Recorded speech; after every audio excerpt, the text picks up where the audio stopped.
Hello students. तो आज की इस वीडियो में हम लोग स्पेशल मैट्रिसेस के बारे में डिस्कशन करेंगे। ठीक है, तो पहला मैट्रिक्स है हम लोगों का सिंगुलर मैट्रिक्स। क्या होता है ये? Any square matrix is said to be singular if, अगर हम उस मैट्रिक्स ए का डिटर्मिनेंट निकालें, अगर आंसर हमें 0 मिले तो हम कहेंगे वो मैट्रिक्स सिंगुलर मैट्रिक्स है। क्लियर है?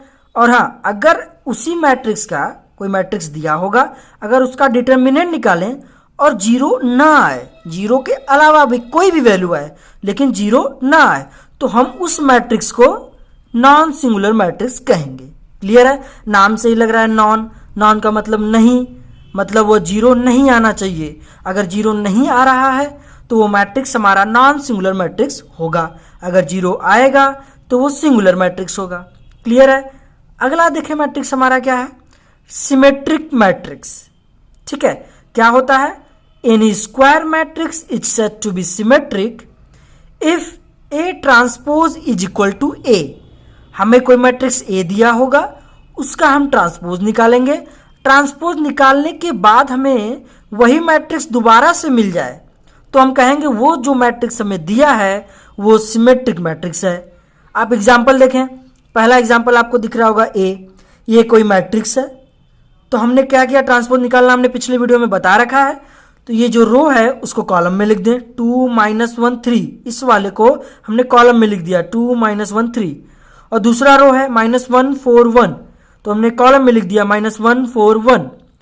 तीसरा रो है 3 1 5, तो उसको कॉलम में लिख दिया 3 1 5। तो आप दोनों मैट्रिक्स को ध्यान से देखें, दोनों आपको सेम दिख रहा होगा, 2 - 1 3, -1 4 1, 3 1 5 3 1 5। दोनों मैट्रिक्स आपको सेम दिख रहा है, जो कि हमने इसी मैट्रिक्स का ट्रांसपोज लिया है ना। तो मतलब A is equal to A transpose. तो ये कंडीशन सेटिस्फाई हो रहा है, तो मतलब ये जो मैट्रिक्स हमें दिया है वो सिमेट्रिक मैट्रिक्स है। क्लियर है? अगला देखें आप, स्क्यू सिमेट्रिक मैट्रिक्स। ये क्या होता है? Any square matrix is said to be skew symmetric if A transpose is equal to -A। कहने का मतलब है कोई मैट्रिक्स ए दिया होगा, उसका ट्रांसपोज निकालेंगे, अगर वो मैट्रिक्स -A के इक्वल है, मतलब माइनस कॉमन लेंगे, अगर वो -A के इक्वल मिला तो वो स्क्यू सिमेट्रिक मैट्रिक्स होगा। अभी हम सिमेट्रिक में क्या देखे थे, यहाँ कोई साइन नहीं था, प्लस था, है ना। एग्जाम्पल देखें आप, ये कोई ए मैट्रिक्स है, इसका हमने ट्रांसपोज निकाला, 0 2 3 को रो को कॉलम में लिख दिया, -2 0 4 को कॉलम में, -3 -4 0 को भी कॉलम में लिख दिया। अब ध्यान से देखें इन दोनों मैट्रिक्स को, सब एलिमेंट सेम दिख रहा होगा, बस साइन में थोड़ा सा डिफरेंस है। यहाँ 2 है तो -2 है, 3 है तो -3 है, 4 है तो -4 है, और यहाँ पर -2 है तो यहाँ पे +2 है। तो कहने का मतलब है इसमें से अगर हम माइनस कॉमन ले लें तो हमें यही वाला मैट्रिक्स मिल जाएगा, है ना। तो क्लियरली A ट्रांसपोज में हमने माइनस कॉमन लिया तो वो किसके इक्वल आ गया, ए वाले मैट्रिक्स के। तो वही हमने लिखा है कि A transpose is equal to -A। तो मतलब ये मैट्रिक्स कैसा मैट्रिक्स है, स्क्यू सिमेट्रिक मैट्रिक्स है, क्योंकि ये कंडीशन सेटिस्फाई कर गया। क्लियर है? और हाँ, स्क्यू सिमेट्रिक मैट्रिक्स से कुछ नोट हमने लिख रखा है, ये इंपॉर्टेंट है, आपको पहचानने में हेल्प करेगा और क्वेश्चन सॉल्व करने में भी। पहला है, all the leading diagonal elements are 0। Skew symmetric matrix की खास बात यह है कि जो लीडिंग डायगोनल एलिमेंट्स होते हैं वो 0 होते हैं। लीडिंग डायगोनल क्या है? ये वाला नहीं, ये जो 0 0 आपको दिख रहा है ना। तो स्क्यू सिमेट्रिक मैट्रिक्स की खास बात यह है कि जो लीडिंग डायगोनल है इसके सभी एलिमेंट 0 दिखेंगे, आपको दिख रहे होंगे, है ना। तो अगर कोई मैट्रिक्स है उसका लीडिंग एलिमेंट के डायगोनल 0 है तो समझ जाइएगा कि वो स्क्यू सिमेट्रिक मैट्रिक्स हो सकता है। और हाँ, और ये भी देख लीजिएगा, 2 है तो -2, 3 है तो -3, 4 है तो -4। अगर ऐसा कंडीशन हो रहा है तो वो मैट्रिक्स हमारा स्क्यू सिमेट्रिक मैट्रिक्स होगा। ठीक है, एक थ्योरम है कि every square matrix can be uniquely expressed as the sum of symmetric and skew symmetric matrix. कहने का मतलब है जितने भी स्क्वायर मैट्रिक्स हैं उसे हम लोग एक्सप्रेस कर सकते हैं sum of symmetric and skew symmetric matrix में। अगर ए ये मान लेते हैं स्क्वायर मैट्रिक्स है तो आप ध्यान से देखें, इसको ऐसे लिख सकते हैं कि नहीं, ½ A + A transpose + ½ A minus A transpose को सॉल्व करेंगे तो A transpose by two minus A transpose by two cancel, A by two और ए बाई टू ऐड करेंगे तो ए आ जाएगा। तो मतलब ये ए आ गया इसको सॉल्व करने पे, ठीक है ना। तो मतलब हमने क्या किया, इस स्क्वायर मैट्रिक्स को इसके प्लस इसके टर्म में लिख दिया। और ये जो पहला आपको टर्म दिख रहा है इसको कहते हैं सिमेट्रिक पार्ट ऑफ ए। अगर कोई कहे आपको स्क्वायर मैट्रिक्स दे दे और पूछे कि इस स्क्वायर मैट्रिक्स का सिमेट्रिक पार्ट बताएं तो आपको ये कैलकुलेट करना पड़ेगा, ठीक है। अगर पूछे इस स्क्वायर मैट्रिक्स का इसकी सिमेट्रिक मैट्रिक्स बताएं तो आप ये कैलकुलेट करेंगे, ठीक है ना। तो इसमें हमने किया क्या, सिमेट्रिक और इसकी सिमेट्रिक के सम में स्क्वायर मैट्रिक्स को एक्सप्रेस कर दिया है। क्लियर है ना। तो ये थ्योरम है, आपको याद रखना है। अगला मैट्रिक्स है ऑर्थोगोनल मैट्रिक्स। क्या है definition, a square matrix A is said to be orthogonal. कोई ए मैट्रिक्स है, अगर उसको ऑर्थोगोनल मैट्रिक्स तभी कहेंगे जब ए ट्रांसपोज या ए ट्रांसपोज इंटू ए करें तो हमें आइडेंटिटी मैट्रिक्स मिल जाए। क्लियर है। हमें ए मैट्रिक्स दिया होगा, उसका ट्रांसपोज निकालेंगे और उन दोनों मैट्रिक्स को मल्टीप्लाई कर देंगे, ठीक है ना। इसमें ऑर्डर का आप ध्यान रखना नहीं है, आप पहले चाहे ट्रांसपोज लिखें या बाद में लिखें, और करने पर प्रोडक्ट करने पर हमें आइडेंटिटी मैट्रिक्स अगर मिल जाता है तो वो जो ए वाला मैट्रिक्स था उसे ऑर्थोगोनल मैट्रिक्स कहेंगे। क्लियर है। नोट क्या याद रखना है कि अगर ए ऑर्थोगोनल मैट्रिक्स है तो उसका ट्रांसपोज ले लें, अगर ए टू द पावर टी, वो भी ऑर्थोगोनल मैट्रिक्स होगा। क्लियर है ना। दूसरा देखें आप, अगर ए और बी दो ऑर्थोगोनल मैट्रिक्स है तब ए बी या फिर बी ए दोनों ऑर्थोगोनल मैट्रिक्स होंगे।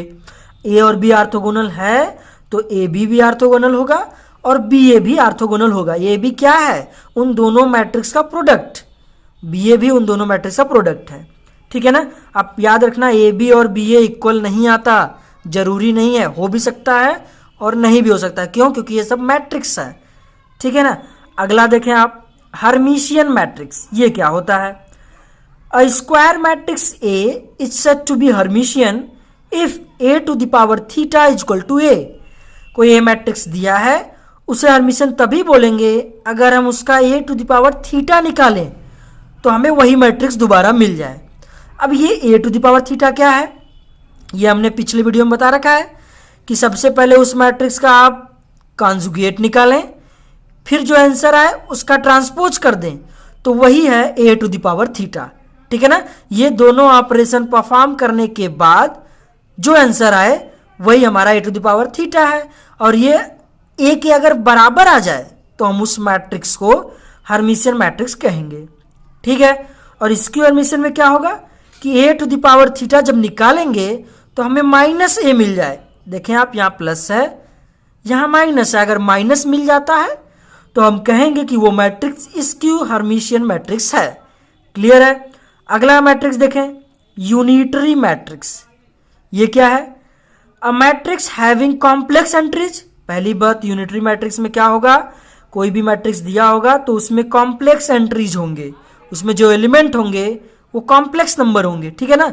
तो उसको हम यूनिटरी मैट्रिक्स कब कहेंगे, जब ए टू द पावर थीटा निकालें और ए के साथ प्रोडक्ट कर दें, तब हमें आइडेंटिटी मैट्रिक्स अगर हमें मिल जाता है तो हम कहेंगे वो यूनिटरी मैट्रिक्स है। क्लियर है ना। ए टू द पावर थीटा आपको निकालने आ ही गया होगा, इससे निकाल लेंगे हम लोग, ठीक है।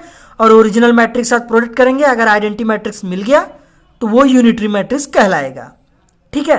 अगला मैट्रिक्स देखें, idempotent matrix. A square matrix A is called idempotent if, अगर हम उसी मैट्रिक्स का उसी मैट्रिक्स के साथ प्रोडक्ट करें तो हमें वही मैट्रिक्स मिल जाए तो हम कहेंगे वो मैट्रिक्स आइडम्पोटेंट मैट्रिक्स है। A square equal to A. Clear है ना। तो देखें, हमने एग्जाम्पल भी लिख रखा है, ये ए मैट्रिक्स है। आप क्या करें, इसी मैट्रिक्स के साथ प्रोडक्ट करेंगे तो यही मैट्रिक्स मिल जाएगा, ठीक है ना। तो इसीलिए इसको क्या बोलेंगे, ये मैट्रिक्स हमारा आइडम्पोटेंट है। नाम से ही लग रहा है, आइडम, आई मतलब मैं, मतलब वही मैट्रिक्स खुद मिल जाए। क्लियर है ना। तो आप इसको प्रोडक्ट करके देख सकते हैं, यही मैट्रिक्स हमें मिलेगा। अगला है इनवॉल्यूटरी मैट्रिक्स। ये क्या है? अगर अभी हमने क्या किया, उसी मैट्रिक्स के साथ उसी मैट्रिक्स का मल्टीप्लाई किया, तो इसमें भी वही करेंगे, ए का ए के साथ ही मैट्रिक्स का मल्टीप्लाई कर देंगे। तो अगर इस बार हमें आइडेंटिटी मैट्रिक्स मिले, उसमें वही मैट्रिक्स मिल रहा था तो आइडम्पोटेंट बोला, अगर हमें आइडेंटिटी मिलेगा तो इनवॉल्यूटरी मैट्रिक्स बोलेंगे। क्लियर है ना? अगला देखें आप, नील पोटेंट मैट्रिक्स। ये क्या है? नाम से ही लग रहा है नील पोटेंट मतलब जीरो आएगा, मतलब जीरो मैट्रिक्स कब आएगा? अगर हम देखें डिफिनेशन क्या है, a square matrix A is called nilpotent if there exist a positive least positive integer m such that a to the power m करें, ये m की वैल्यू कुछ भी हो सकती है, क्या होगी? लिस्ट पॉजिटिव इंटीजर, मतलब m की वैल्यू छोटी से छोटी ही सोचनी है ना? और ऐसा अब 2 भी हो सकता है, 3 भी हो सकता है, 4 भी हो सकता है, कुछ भी हो सकता है। और उसको सॉल्व करने पर अगर हमें जीरो मैट्रिक्स मिले या नल मैट्रिक्स कहें इसे, अगर वो मिल जाए तो हम लोग इस मैट्रिक्स ए को हम लोग क्या कहेंगे? नील पोटेंट मैट्रिक्स कहेंगे। क्लियर है ना? और ये m क्या है? आपको याद रखना है, m क्या है? Least positive integer.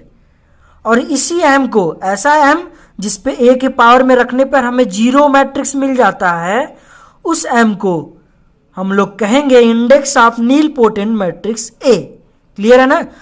तो ये m की वैल्यू 2, 3, 4, अगर 2 रखने पर a स्क्वायर करने पर हमें जीरो मिल गया तो हम कहेंगे m की वैल्यू 2 है, तो उस 2 हमारा क्या होगा? Index of nilpotent matrix A. Clear है ना? 3 रखने पर भी अगर जीरो मिल जाता है तो 3 को नहीं कहेंगे, हमें 2 वाला ही लेना पड़ेगा। क्यों? क्योंकि लिस्ट वाला लेना है। क्लियर है?